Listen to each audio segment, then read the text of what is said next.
할렐루야.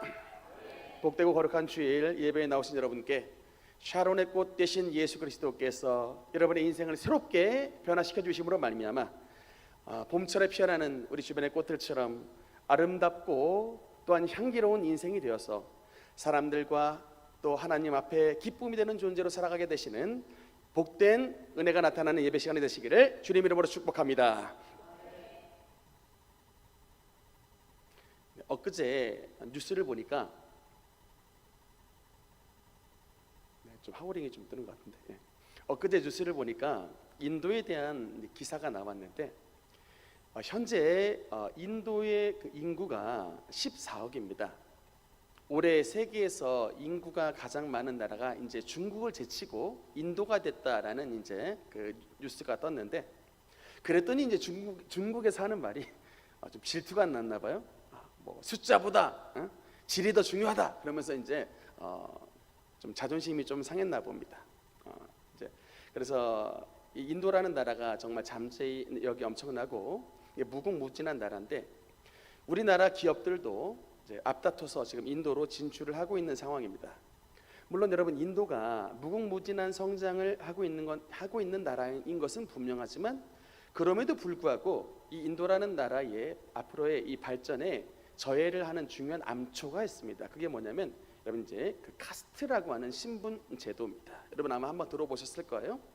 저런 피라미드의 구조, 카스트 신분 제도가 있는데, 그게 옛날 역사의 이야기가 아니고 오늘날도 지금도 행해지고 있는 저런 신분제 속에서 살고 있습니다. 맨 꼭대기에는 이제 브라만이라는 계급인데, 인도가 힌두교의 나라인데 힌두교의 성직자를 브라만이라고 해요. 가장 높은 계급에 속한 것이고, 두 번째가 이제 크샤트리아라고 써 있는데, 여러분 잘 알고 있는 부처님 있죠. 고타마 스타르타, 그 부처님이 저 두 번째 크샤트리아 계급 출신이십니다. 그리고 세 번째 계급이 누구냐면 바이샤인데, 이 바이샤 계급은 이제 농민, 뭐 이제 상인, 이제 이런 계급의 사람들인데, 우리가 잘 알고 있는 인도 사람 중에 하나가 그 마트마 간디 수상을 알고 있지 않습니까? 이 간디가 바로 이 바이샤 계급 출신입니다. 그래서 근데 오늘날에 인도가 굉장히 지금 경제가 발달하고 있는데, 인도의 경제를 이끌고 있는 많은 재벌가 출신들이 이게 이제 바이샤 계급의 출신이라고 하더라고요. 그래서 이 세 번째 계급까지는 어느 정도 이 돈도 있고 해서 먹고 살만은 한데, 문제는 이제 맨 밑에 있는 노예 계급, 이제 수드라 계급 있는 사람, 이런 사람들이 굉장히 이제 고생을 하고 있고, 근데 그것보다 더욱더 힘든 사람이 누구냐면 맨 피라미드 밑에 있는 이제 불가촉 천민, 그 소위 그 달리트라고 하는 이제 사람들인데, 이 달리트 불가촉 천민은 뭐냐면 카스트 안에 못 들어오는 사람들을 달리트라고 말한대요. 그러니까 그 정도로 만질 수도 없을 정도로 참 그 아주 그 천한 그런 사람들이랍니다. 사진 한번 보면은 이 지금 물을 세수를 하고 있는 사람이 이제 그 달리트 출신의 이제 계급에 있는 사람인데, 이 사람들은 얼마나 불쌍한지 저 그릇도 못 만져요. 그러니까 그들이 그릇을 만지면 그 그릇 자체가 부정해진다 그래가지고 주인이 물을 따라줘야지 그냥 세수를 할 수 있지, 주인이 물을 따라주지 못하면 주전자나 그릇도 그냥 남의 계급이 쓰는 것을 못 만져가지고 저렇게 그냥 세수조차도 마음껏 할 수 없는 참 그런 물을 따라줘야 되는 그런 삶을 살고요. 그 달리트들의 집을 한번 보면은 저기 저런 집에서 살고 있답니다. 저렇게 그냥 우음막 비슷한 데에서 사람들이 살지 않는 곳, 저런 지역에서 주거를 하고, 그들이 입는 주로 옷들은 뭐냐면 죽은 사람의 옷을 벗겨서 입는데요. 죽은 사람들을 그 시체 이제 염하기 전에 그것을 이렇게 벗겨서 죽은 사람들 옷을 입고 살고, 또 더더구나 가슴이 아팠던 건 뭐냐면, 이 달리트 출신의 아이들이 학교에서 공부를 하는데, 그 아이들조차도 보통 신분에 있는 아이들과 함께 있지 못하고 수업 받을 때도 맨 뒤에 앉아가지고 무릎 꿇고 수업 받거나 따로 떨어져서 수업을 받거나 그렇게 되고, 심지어는 먹는 것을 보니까 제대로 된 음식도 못 먹고 애들이 먹다 남은 찌꺼기들 걔들한테 이제 급식으로 주는 이제 그런 참 비참한 형국에 살고 있는 자들이 달리트 계급에 속한 사람들인데, 여러분 근데 이 달리트 하층민들이 반항을 주로 하지 않는답니다. 왜 반항을 하지 않는가 봤더니 두 가지 이유 때문에 그런데, 첫째는 뭐냐면 저항 운동을 했다간 반드시 보복을 당한대요. 그 위에 계층 사람들한테. 그러니까 그 윗계층 사람한테 니들이 달리트 주제에 무슨 저항 운동을 하냐 그래서 반드시 보복 응징을 가한답니다. 그래서 함부로 이렇게 저항 운동을 하지 못하고, 그런 데다가 더 큰 중요한 이유가 뭐냐면 이들에 대한 이 사회적인 인식이에요. 니들이 어떤 인식이냐면, 니들이 지금 달리트로 태어난 건 전생에 너희가 너무나 죄가 많기 때문에 이게 바로 네 전생에 대한 죄값이라는 거예요. 전생의 죄를 너무나도 많이 지은 탓에 죄의 업보, 그걸 이게 불교 용어로 말하면 이게 카르마라는 단어인데 그게 업보라는 단어랍니다. 그래서 뭐 카르마라는 단어를 좀 쓰기도 하던데, 이게 네 업보기 때문에 이렇게 이 세상에서 고통을 받고 살아서라도, 그렇게 해서라도 죄값을 치러가지고 다음 생에는 좀 더 나은 모습으로 태어나야 된다라고 그 달리트 스스로가 그렇게 인식을 하고 살아갑니다. 참 이런 신분제 사회 속에서 살아가는 인도인들이 참 어떤 면에서는 참 많이 불행하다고 생각이 되는데, 네, 여러분, 이 신분제라고 하는 것은 이게 인도만의 이야기가 아닙니다. 현재 신분제가 존재하는 나라가 인도여서 그렇지, 불과 여러분 한 130년 내지는 150년 전만 하더라도 신분제라고 하는 것은 거의 모든 나라 안에 있었던 제도였습니다. 여러분, 대부분의 역사라는 게 뭐예요? 힘 있는 자들이 힘 없는 약자들을 정복하고 착취하고 유린하는 게 바로 우리 온 인류의 그간의 역사였습니다. 그래서 상교 집사님, 정 목사님한테 마이크 좀 정해달라고. 그래서 미국에도 흑인 노예 제도가 있었고, 일본에도 불황민 제도가 있었고, 우리 조선에도 이게 어떤 뭐 산업공상 제도에서 여러분 그 밑에 있는 사람들은 뭐 상놈, 심지어는 막 백정, 이런 이제 신분제가 존재해가지고 막 백정들은 막 심지어는 갓도 못 쓰게 하고 댕기고, 도포도 입지 못하게 만들고 이름도 안 주고 막 이런 굉장히 차별이 존재했었는데, 여러분 이렇게 오염되고 어그러진 온 인류의 역사를 새롭게 정화시키고 온 인류의 모습을 하나님의 사랑의 능력으로 새롭게 변화시키시기 위해 이 땅에 오신 분이 누구냐? 바로 예수 그리스도인 것입니다.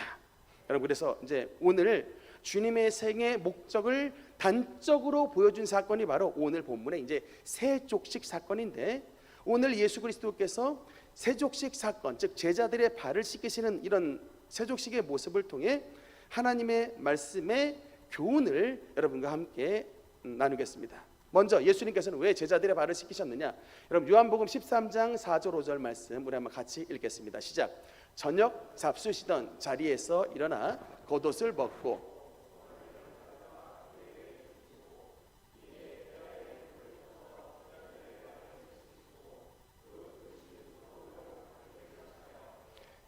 아멘. 여러분 예수님이 사셨던 지방은 오늘날의 팔레스타인 지방에 사셨습니다.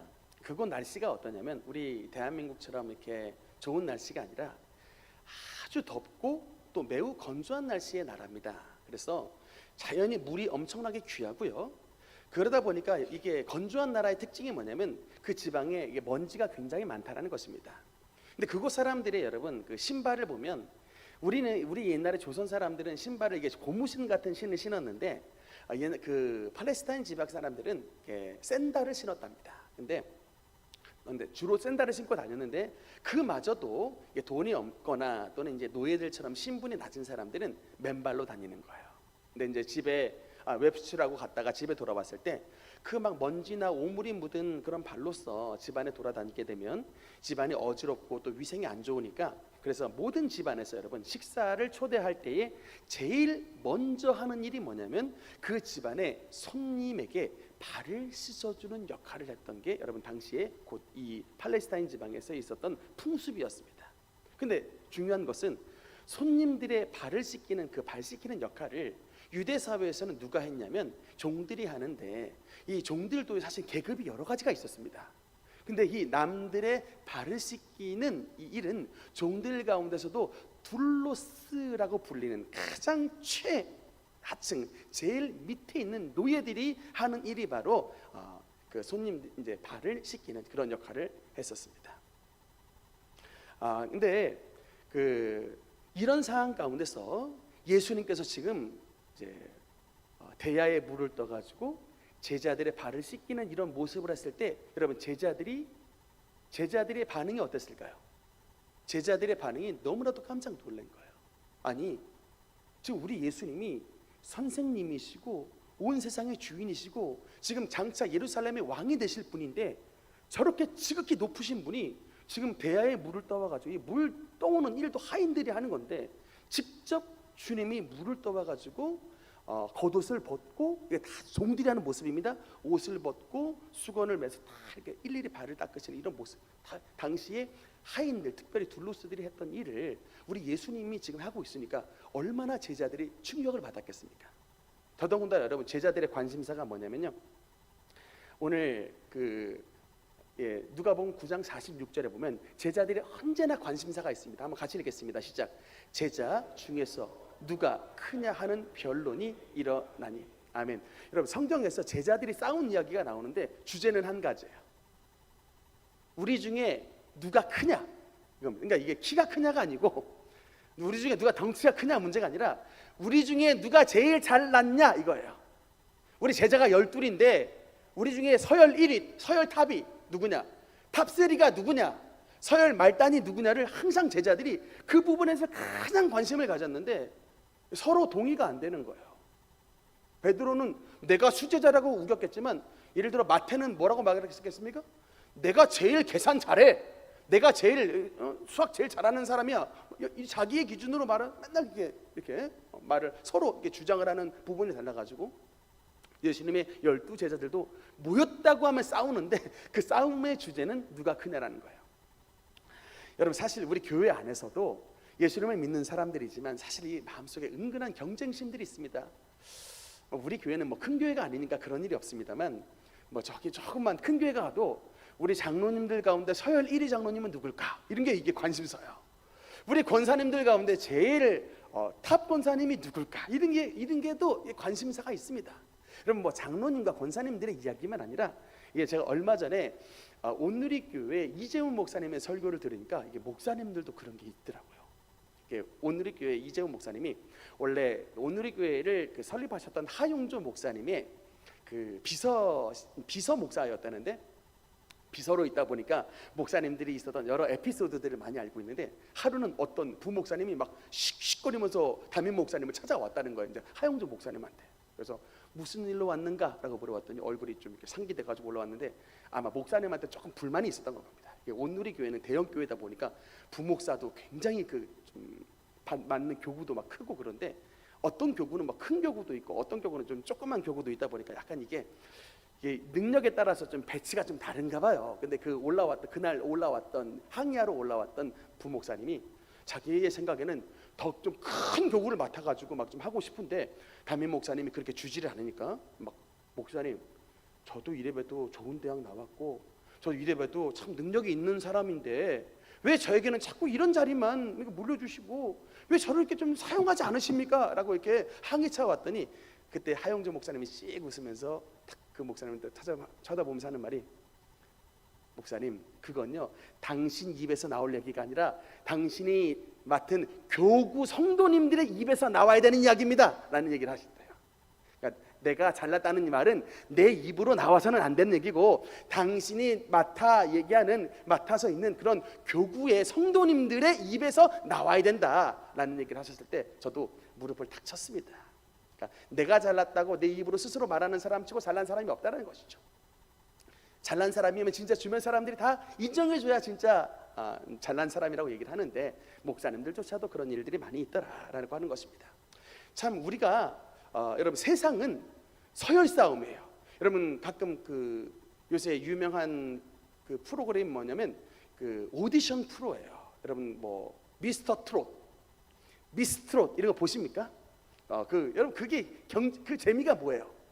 저렇게 이제 제일 잘하는 사람만 막 20명이 나와가지고 노래 부르는데 한 사람도 막 떨어뜨릴 사람이 없는데 그 중에서 막 조금 더 잘 부르는 사람 그 중에 12명 추리고 또 조금 더 잘 부르는 사람 8명 추리고 또 조금 더 잘 추는 사람 뭐 6명 추리고 막 해가지고 누가 과연 막 탑 4에 올라가고 탑 3가 되고 누가 탑이 되느냐 이런 것들을 굉장히 좀 이게 좀 경쟁 하는 모습을 보면서 이게 좀 가슴 우리에게도 막 긴장도 되고 하는데, 세상에 있는 모든 논리는 여러분, 세상은 경쟁 사회예요. 서열 사회입니다.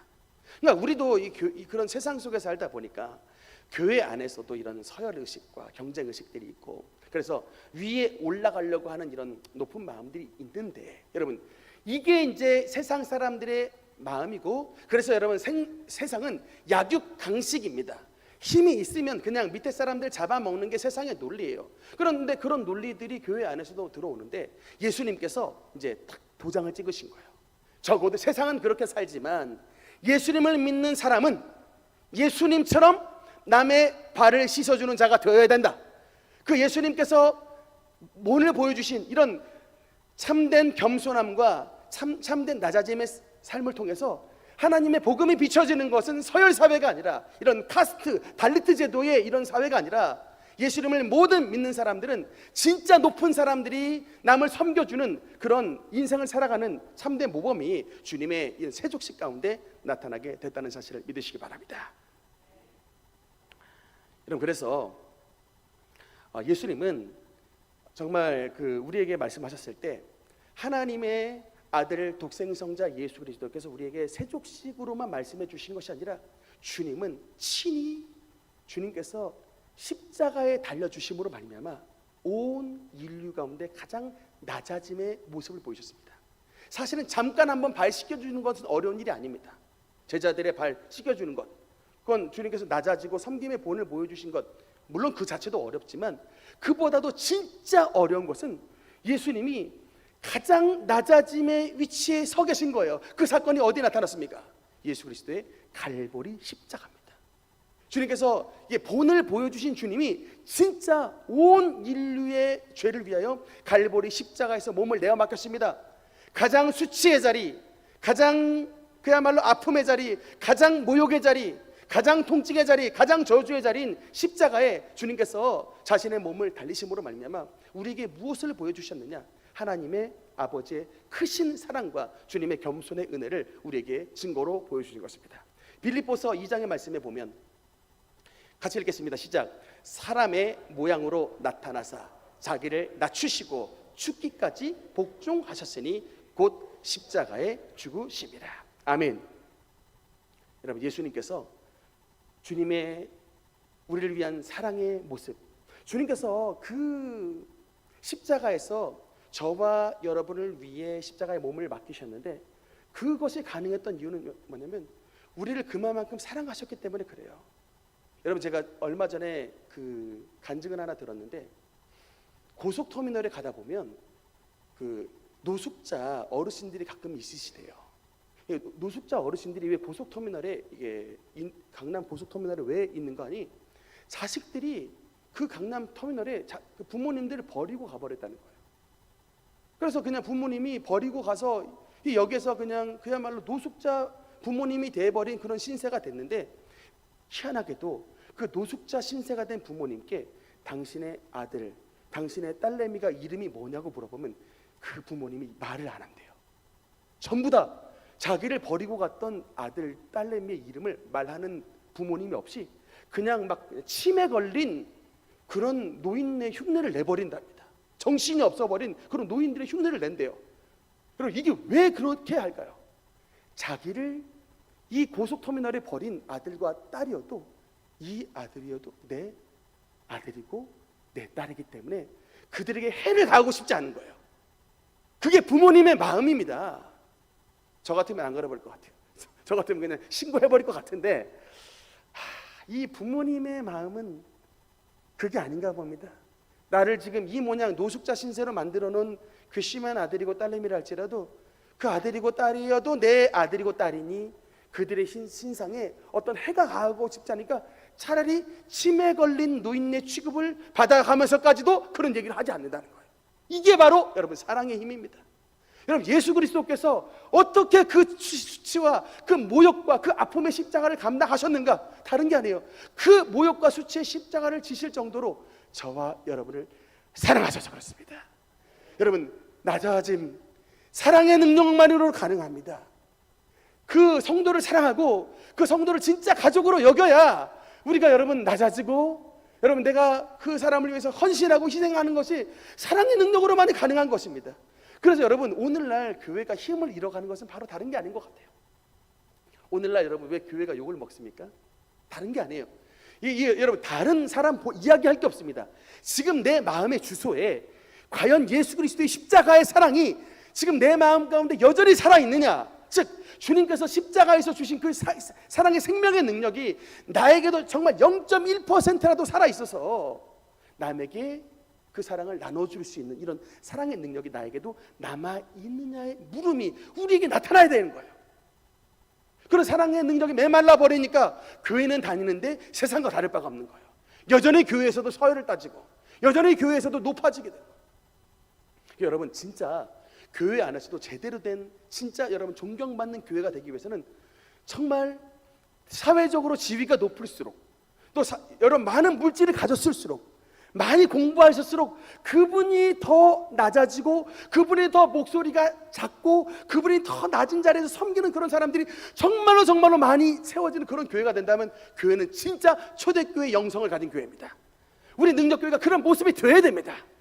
정말 우리 능력교회에서 가장 존경받는 사람은 많이 배우셨지만 많이 가지셨지만 좀 많은 능력이 있으시지만 앞장서 봉사하고 항상 앞장서 낮아지는, 남들이 안 하려고 하는 막 청소하고 남들이 안 하려고 하는 봉사에 앞장서고 남들이 안 하려고 하는 여러 어려운 사람들 돌아보는 그런 사람들이 많이 나타난다면 그게 바로 예수 그리스도의 몸이 회복되는 진정한 공동체인 것을 믿으시기 바랍니다. 여러분, 그 배 가운데에 엠프레스 아일랜드 호라는 배를 한번 들어보신 적 있습니까? 엄청나게 큰 배죠. 저 타이타닉 호만큼 엄청나게 큰 저 배인데 엠프레스 아일랜드 호라는 배가 여러분 그 사고가 났었습니다. 기사를 한번 읽어드릴게요. 1914년 5월 29일 금요일 새벽 캐나다 퀘벡에서 전날 출항하여 영국의 리버풀로 향하던 엠프레스 아일랜드 캐나다 여객선이 세인트 로렌스 해협에서 짙은 안개 속에 근접 운행하던 노르웨이 화물선 스타트호와 충돌하면서 단시간 침몰되었다. 당일 짙은 안개와 파도로 시계를 분간할 수 없는 칠흑 같은 밤 새벽 2시경 배의 한복판 기관실이 있는 쪽으로 정통으로 부딪힌 배는 순식간에 침몰하여 전복하기 시작했다. 믿기 어려울 정도로 불과 14분이라는 짧은 시간 속에 완전히 침몰되면서 승객 총 1477명의 승객 중 1012명이 사망하는 캐나다 해상사고의 역사상 최대 비극적인 사건이 퀘벡의 세인트 로렌스 강에서 일어났다. 근데 여러분 이제 이 부분이 나오는데 그러면서 이제 그 중략을 하면서 이제 지금은 잘 잊혀진 이야기지만 거기에는 세상 사람들에게 잘 알려지지 않은 구세군 신자들의 숭고한 죽음이 있었다. 당시 그 배 안에는 캐나다 구세군 사령관을 포함한 167명의 구세군들이 타고 있었다. 이들은 영국의 구세군 국제 선발에 참여하기 위해 캐나다 각주에서 선발된 150명의 사관들과 군악대원들이었다. 그 검은 금요일 새벽 두 배가 충돌하면서 순식간에 벌어진 지옥 같은 상황 속에서 구세군들은 일사불란하게 움직였다. 그들은 중앙 우현측에 거치되었던 5척의 구명 보트를 모두 내리고 465명의 사람들을 구조하는 데 성공했다. 단 14분이라고 하는 짧은 시간 속안에 많은 생명을 구원했다는 것 자체가 기적 같은 일이었다. 그러나 167명의 구세군 전원은 사망하였다. 그 후 생존자들의 증언에서 이런 아비규환과 같은 상황 속에서 구세군들은 모두 침착하게 다른 사람들을 구조하고 있었다고 생존자들은 증언했다. 그들 가운데 어떤 이들은 함께 빠진 자들이 구명대가 없음을 보고 자기의 겉옷을 벗어주면서 나는 죽어서도 천국에 가지만 당신은 구원의 소망이 없으니 반드시 이 옷을 입고 살아남아서 예수님을 믿고 구원받으시오 라고 하면서 자기의 생명 구명조끼를 건네주었다. 이 말을 전해 들었던 남은 여러 명의 생존자들이 이들의 생명을 통해 전해준 그들의 구명조끼를 입고 생명을 얻어 예수 그리스도를 주라 시인하고 주님의 사람들이 되게 됐다. 이게 여러분 당시에 나왔던 신문 기사입니다. 이 당시에 구세군 사령관이었던 윌리엄 부스 대장은 이 비참한 사건의 그 내용을 전보로 보고받은 다음에 한 줄로 답신을 보냈답니다. 이제 others, OTHERS, others라는 답변을 딱 보냈는데, 여러분 지금 제가 그 구세군 제복에 보면 SS라고 써 있죠. 그게 뭐냐면 두 글자의 약자입니다. 다음 화면에 보면요, 그게 뭐라고 썼냐면 saved, 구원받았다요. saved to save others의 약자입니다. 뭐냐면 saved, 구원받은 사람들인데, 왜 구원받은 사람들이냐면 다른 사람들을 구원시키기 위해 구원받은 자들이 우리 SS대원 구세군이라는 거예요. 다른 사람을 구원하기 위해서 구원받은 하나님의 사람들, 그게 바로 구세군의 창립 정신입니다. 진짜 그 사람들은, 여러분 우리 이번에도 몇 해 전에도 세월호 침몰 사건도 있었고 하지만, 사실 그 아비규환의 현장 속에 자신의 구명조끼를 벗어준다고 하는 것 자체가 얼마나 어려운 일이겠습니까마는, 그들이 뭐예요? 정말 이런 남의 발을 씻으시는 이런 예수 그리스도의 심령, 또 정말 자신의 생명을 드리시기까지 겸손해진 예수 그리스도의 그런 사랑의 정신이 마음속에 진짜 있었던 구세군들이었기 때문에, 그런 140 몇 명의 구세군 대원 전원이 자신의 생명을 다 그냥 주님 앞에 드리고 다른 사람을 구원하게 앞장섰다는 것입니다. 이후로 여러분 캐나다 구세군에는 해마다 5월 마지막 주일 오후에 영면한 167명의 구세군 신자들이 이런 그 새긴 기념비에 이제 구세군 악대들과 함께 모여가지고 영광으로의 행진, Promoted to Glory라고 하는 찬양을 부르면서 그 찬양 매월 5월마다, 이 사건이 일어났던 그 매월 5월마다 주님 앞에 영광의 찬송을 올려드린다고 하고 있습니다. 여러분, 우리 예수 그리스도를 믿는 신앙의 가장 중요한 덕목은 바로 이것입니다. 예수님께서 우리에게 가장 원하시는, 내가 주와 선생이 되어 너희에게 본을 보였으니 너희도 내가 행한 대로 길을 따르라고 주님 말씀합니다. 오늘 요한복음 13장 15절 같이 읽겠습니다. 시작. 내가 너희에게 행한 것 같이. 아멘. 사랑하는 성도 여러분, 교인이 되었다라는 뜻은 우리가 서로의 발을 씻어주는 관계가 되라라는 것입니다. 물론 교회에 제일 처음에 옮길 때는 어떻게 이런 신앙을 가지고 오겠습니까? 다 그냥 먹고 살기 힘든 문제로 말미암아 하나님 앞에 뭐라도 좀 믿어서 주님의 도우심을 받고 싶은 마음으로 교회 오게 돼 있습니다. 물질의 문제 안고 교회 오고, 질병의 문제 안고 교회 오고, 가정의 문제 안고 교회 오고, 다 여러 가지 제일 처음에 우리의 이런 문제 보따리를 다 안고 주님 오게 돼 있습니다. 당연히 그래요. 수고하고 무거운 짐진 자들아 다 내게로 오라, 내가 너희를 쉬게 하리라고 주님께서 말씀하셨기 때문에 우리의 모든 문제 보따리를 안고 주님 오는 것 맞습니다. 그러나 여러분, 우리의 신앙생활이 이제 5년, 10년, 15년, 20년 점차 여러분 신앙생활이 점점 이렇게 연수가 지남에 따라 우리의 신앙은 어떻게 돼야 되냐면 점점 예수님을 닮아가야 되는 거예요. 점점 예수님의 본을 따라가야 되는 것입니다. 여러분, 어린아이가 키가 여러분 제일 처음에 여러분 한 5살 정도 됐을 때는 80cm 됐다가 10살 정도 됐을 때는 한 120cm 됐다가, 근데 여러분 120cm 됐다가 키가 만약에 안 자라면 여러분 마음속에 걱정이 들 거예요. 여러분, 우리의 신앙생활도 10년이 지났는데 신앙생활이 1cm도 안 자랐다라고 하는 모습을 본다면 주님께서 근심하실 것입니다. 여러분, 우리의 신앙은 자라야 되는 거예요. 여러분, 근데 우리의 신앙이 자란다라고 하는 것은 뭐냐면 우리의 모습이 옛날의 나의 모습을 벗어버리고 예수님의 모습과 닮아가는 것이 여러분 신앙이 자라는 것입니다. 여러분, 신앙이 자란다라고 하는 것은 나의 옛 성질들, 옛날에는 한 성깔하고, 옛날에는 무슨 일만 생기면 남 비호하고, 옛날에는 조금 더 그냥 봉사하려고 하지 않았던 나였지만 예수님을 믿음으로 말미암아 이제는 남들 더 사랑하고, 이제는 남들에게 좀 더 봉사하고, 이제는 남들이 하기 싫은 것까지 손수 앞장서서 일하는 것, 이게 바로 성장했다라는 것입니다. 이게 바로 주님을 닮아간다라고 하는 것입니다. 여러분, 이런 사람들, 이런 공동체가 많아지는 공동체, 그것이 바로 축복받는 공동체인 것을 믿으시기 바랍니다.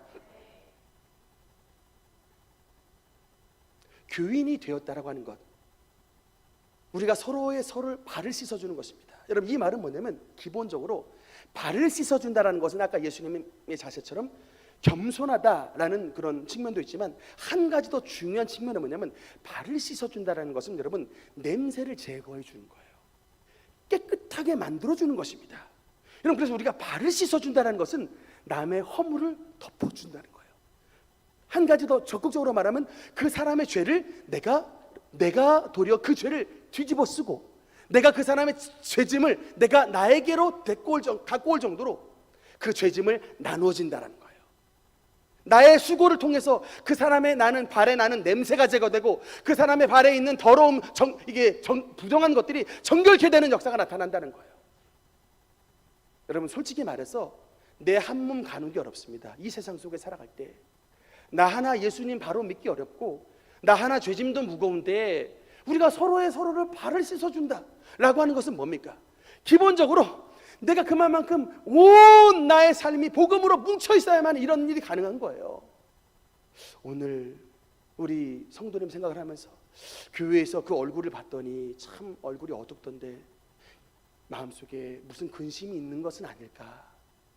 오늘 어떤 집사님 얼굴 봤더니 얼굴이 영 좀 어둡던데 가정에 문제가 있는 것은 아닐까?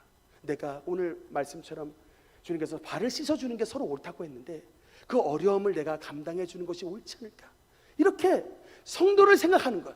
여러분께서 하나님을 잘 믿는다라고 하는 것은 하나님 앞에 뜨거운 신앙 가지고 찬송 열심히 부르고 기도 잘하는 것도 하나님 앞에 기쁨에 되는 신앙이지만, 그와 더불어서 하나님이 사랑하시는 그 영혼을 향해 서로 발을 씻어줄 정도로 겸손함을 가지고, 서로 발을 씻어줄 정도로 그 사람의 죄를 내가 감당할 수 있는 그런 특출한 사랑의 정신을 가지는 그런 마음인 것을 믿으시기 바랍니다.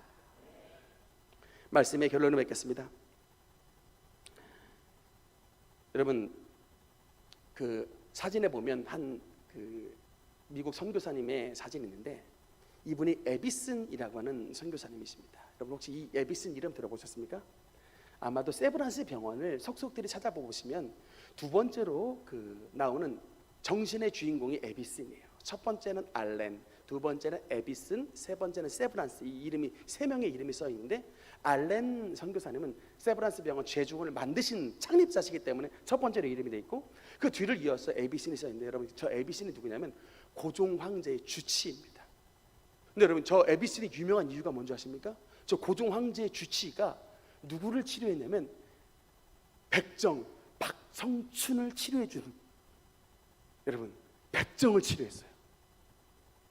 그러니까 지금은 신분제 사회가 아니기 때문에 저 백정을 치료했다라는 사건 자체가 우리가 얼마나 큰, 여러분, 이게 이미지인지 안 다가오지만, 쉽게 말하면, 달리트로 말하면, 아까 인도 사회의 브라만을 치료했던 사람이 저 맨 밑바닥에 달리트를 치료해준 것과 똑같은 상황이에요.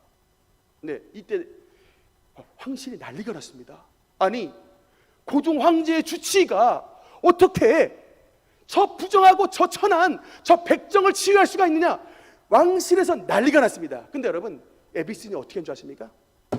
하나님의 사랑 안에선 황실이나 백정이나 차별이 없습니다. 나를 차라리 해고하시오. 나를 차라리 해고할 망정 나는 이 치료 사건을 돌이키지 않습니다. 근데 이 에비슨 의사 선생님, 선교사님이시지만 의사 선생님의 의술 실력이 말하자면 신의 수준이었어요. 절대로 다른 사람은 대체할 수 없습니다. 황실에서 고개를 숙였습니다. 그래서 저 박성춘 백정이 이제 나중에 이제 그 장로가 되게 되는데, 여러분, 혹시 그 만민공동회라는 사건 아십니까? 1896년에 이 고관 대작들, 조선의 가장 높은 사람들이 만민공동회를 열어가지고 이제 민족의식 고취하면서 애국 애민 정신을 막 길렀는데, 여러분, 만민공동회의 첫 번째 연설자가 저 박성춘이었어요. 이 조선 사회, 이 신분제 사회 속에, 여러분, 그래서 본이라고 하는 것은 너무나도 중요합니다. 만약에 1890년도에 에비슨 선교사님이 와가지고 그 당대의 차별의식을 그대로 억셉트해서, 그래 나는 그냥 뭐 신분제 어쩔 수 없습니다라고 했었으면, 여러분, 지금의 여러분은 예배를 드릴 수 없습니다. 여러분, 여자들이 어디 예배를 드려요? 여자들이 어디 이름이 있습니까? 무슨 여자들이 교육을 받냐고요? 여러분, 옛날에 제가 말씀드렸잖아요. 여긴 다 그냥 옛날로 말하자면 다 그냥 여자들은 충주댁, 다 뭐 금산댁, 다 그냥 전주댁이, 여러분 이름 없습니다. 여러분 이름을 가질 수가 없어요. 여러분이 무슨 여자대학, 이화여자대학을 여러분 어떻게 갈 수 있습니까? 여자들의 전용 대학은 있을 수가 없는 거예요. 그런 엄청난 역사가 어떻게 나타났느냐? 예수 그리스도를 믿은 이런 출중한 하나님의 사람들이 와서 이 땅을 바꿔주신 거예요. 이 차별과 가난으로 가득 찼던 이 땅을 바꾸어서 예수님을 믿는 모든 사람은 왕실이나 천민이나 백정이나 할 것 없이 주님 안에서는 똑같이 다 하나님의 사람이라고, 여러분, 그 선교사님들이 이 땅에서 본을 보여주심으로 말미암아 이 땅에 엄청난 역사가 나타나게 됐다는, 가장 축복받는 땅 조선이 대한민국으로 가는 이런 은혜와 역사가 나타난다는 것을 믿으시기 바랍니다. 저 박성춘 장로님 아들이 박서양인데, 저분이 우리나라 세브란스 1호 의사가 됐습니다. 그래서 여러분, 이제 대한민국 안에서 공부 잘하면 백정의 자식이든 뭐 노비의 자식이든 뭐 양반의 자식이든 할 것 없이 전부 다 실력으로 다투는 그런, 여러분, 평등한 사회가 이런 기독교 정신으로 만들어지게 됐던 거죠. 여러분, 그래서 대한민국은 기독교가 세운 나라입니다. 이게 여러분, 이게 대한민국의 주류가 되지 않으면 절대로 건국 정신을 기독교로 세우질 않았을 거예요. 근데 대부분 사람들이 기독교를 믿으니까 이승만 대통령이 대한민국을 세울 때 기독교 정신으로, 그게 바로 기독교 입국론이에요. 나라를 세울 때 기독교 정신으로 세웠습니다. 그 은혜를 지금 우리가 누려서 1945년에 신생국가 가운데 가장 유일하게 선진국 대열에 올라갔다. 여러분, 지금 아프리카를 보세요. 아프리카가 자원이 없어서가 아닙니다. 여러분, 아프리카에 인구가 없어서가 아닙니다. 근데 우리보다 엄청나게 못 살아요. 왜 그런지 아십니까? 이게 습속이 안 바뀌어서 그래요. 이 아프리카 사는 사람들의 습속이 여전히 옛날에 조선하고 똑같아. 음주가무, 그냥 습속이 안 바뀌어. 죄가 벗어나지가 않아. 여러분, 나라가 발전된다라고 하는 것은 기술이 중요한 게 아니라 생각이 바뀌어야 돼요. 습관이 바뀌어야 됩니다. 이런 모든 음주가무의 습속이 하나님 안에서 죄고, 주님 안에서 열심히 살고 부지런히 살고, 아내 버리고 막 바람 피고 죄 짓고 도박하고, 이런 게 우리 뿌리 깊은 조선의 이런 습속인데, 이런 것들 다 벗어버리게 하고 하나님 앞에서 근면하고 성실하게 만드는 하나님의 백성으로 바꾸게 된 그 역사가 여러분 기독교 정신으로 나타나게 됐다는 사실을 믿으시기 바랍니다. 그래서 여러분, 우리 교회가 발전된다는 것은 이런 사람들이 계속해서 대를 이어서 나타나야 돼요. 여러분의 자식들 가운데 공부 잘하는 자식 있습니까? 여러분, 의사 되게 만드세요. 여러분, 뭐 법관 되게도 만들어서 좋습니다. 여러분, 목사 더욱더 되게 만드셔야 돼요. 하여튼 제일 공부 잘하는 학생은 목사 만드셔야 돼요. 여러분, 하버드 대학이 여러분 신학교로 출발한 거 아시죠? 모르셨구나. 하버드 대학이 하버드가 목사님 이름이에요. 하버드 대학이 여러분 신학대학으로 출발했던 학교입니다. 미국에서는 공부 제일 잘하는 사람이 목사님이 돼요. 레버런드라고 그럽니다. 독일에서는 신학 공부 포기하면 의사를 갈 수가 있어요. 의대를 갈 수가 있다고요. 신학대학을 포기하면, 드랍하면 의대를 갈 수가 있어요. 그래서 왜냐? 하나님의 이 귀한 직분을 감당하는 사람이 머리도 있어야지라고 서양은 그런 세팅이 돼 있는 분이에요. 그런 선교사님들이 이 조선 땅에 오셨으니까 복음도 전하고 의술도 전하는 거예요. 그 땅에 우리 이 사망과 그늘에 앉은 땅이 그 선진국에 살았던 그분들의 헌신으로 말미암아 이 땅에 그 복음이 전해졌으니, 여러분의 자식도 잘 키운 자식들을 하나님을 위해서 드리면 그런 선순환의 역사가 계속해서 나타남으로 말미암아 여러분의 가정을 통해서 잃어버린 많은 열방들이 주님 앞으로 돌아오는 축복의 통로의 가정으로 쓰임받게 되는 것을 믿으시기 바랍니다. 우리 능력교회 가운데 하나님의 역사하심으로 말미암아 여러분의 복된 가정을 통하여 예수 그리스도의 세족식의 사건을 통해 겸손한 사람들이 많이 나타나고 능력 있는 사람들이 많이 나타남으로 말미암아 하나님의 놀라신 축복이 온 열방 가운데 퍼지는 하나님의 사람들의 가정들이 되시기를 주님 이름으로 축복합니다.